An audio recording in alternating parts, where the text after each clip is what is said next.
siang semuanya, perkenalkan nama saya Felix Marus, saya adalah perwakilan dari kelompok 6 dan di sini saya akan memaparkan mengenai hasil dari diskusi kelompok kami.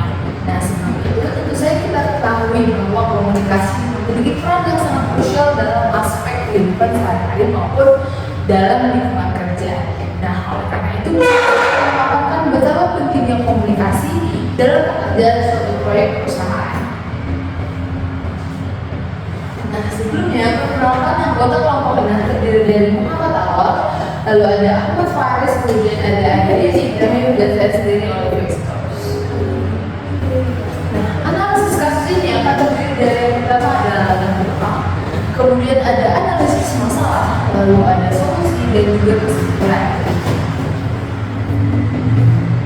Nah, sebelum itu di sini ada gambaran singkat mengenai PT Adikarya Tbk, di mana PT Adikarya ini adalah perusahaan BUMN yang terdiri dari beberapa bidang, yaitu ada bidang konstruksi, energi, properti, dan juga ada industri manufaktur dan juga investasi. Nah, kasus yang kami angkat dari perusahaan ini adalah insiden pipa gas bocor akibat proyek LRT, di mana insiden ini terjadi pada Senin 12 Maret 2018 pada pukul 19.50 WIB. Nah, apa sih yang latar belakangnya terjadi masalah ini? Yaitu karena adanya kompleksitas proyek, di mana proyek-proyek besar seperti pembangunan LRT tentu saja memiliki banyak tim dan memiliki job desk yang berbeda-beda. Nah, tentu saja hal tersebut membutuhkan koordinasi dan komunikasi yang efektif untuk memastikan setiap tahapan proyek berjalan dengan lancar dan tentu saja untuk meminimalisir kesalahan. Lalu mengenai analisis masalah, yang pertama dari segi internal, yaitu yang pertama ada miskomunikasi dan kelalaian subkontraktor, di mana pihak manajemen dari proyek ini telah mengatakan kepada pihak lapangan bahwa seharusnya pengoboran dilakukan pada malam hari, namun instruksi tersebut tidak tersampaikan dengan jelas. Lalu yang kedua ada implementasi SOP dan pengawasan yang lemah. Nah, hal ini dibuktikan dengan adanya kejadian kebocoran yang kedua, di mana alat berat yang digunakan untuk menimbun pipa malah merusaknya kembali. Kemudian dari segi eksternal, yaitu yang pertama ada koordinasi dengan stakeholder lain yang kurang transparan dan intensif. Nah, karena ketidakadaan koordinasi ini, pihak yang terlibat seperti pemerintah setempat tidak dapat memaksimalkan proyek ini, dan juga proyek ini menyebabkan beberapa masalah dan adanya beberapa miskomunikasi. Lalu ada tidak adanya klarifikasi.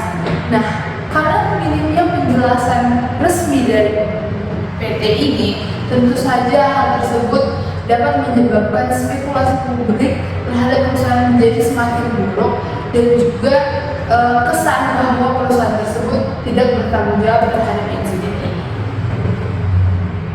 Lalu apa solusi yang ditawarkan untuk masalah ini? Nah, selain adanya komunikasi secara langsung, kami juga menawarkan dengan menerapkan platform telemetry BIM dengan komunikasi real time. Nah, BIM adalah early information modeling yang dapat mewakili fisik dan fungsional dari suatu bangunan, dan nantinya ini akan diintegrasikan dengan cloud dan device. Nah, nantinya platform ini akan bekerja secara real time, di mana setiap pihak yang terlibat dalam proyek tersebut dapat mengakses, melihat maupun mengedit model 3D proyek secara bersamaan dan dari lokasi manapun.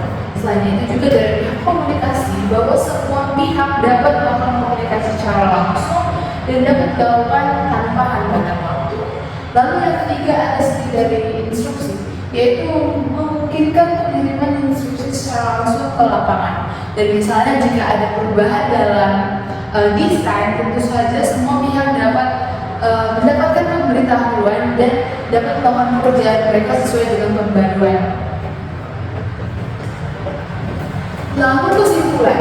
Nah, jadi kesimpulan dari proyek ini adalah yaitu proyek LRT di Jakarta mengalami masalah karena miskomunikasi antara pihak internal dan eksternal, di mana Hal tersebut dapat mempengaruhi citra perusahaan tersebut. Kemudian solusi yang ditawarkan adalah dengan menerapkan backgrounding yang berbasis cloud yang memungkinkan komunikasi secara berbagai dan juga memudahkan kolaborasi dan meminimalkan kesalahan. Selain itu, komunikasi yang lebih terbuka dan cepat juga dibutuhkan untuk membantu menjaga reputasi dan kelancaran proyek. Mungkin sekian yang dapat saya sampaikan mengenai analisis kasus komunikasi yang ada di PT KAI. Bila ada kesalahan dari kata, mohon dimaafkan. Terima kasih.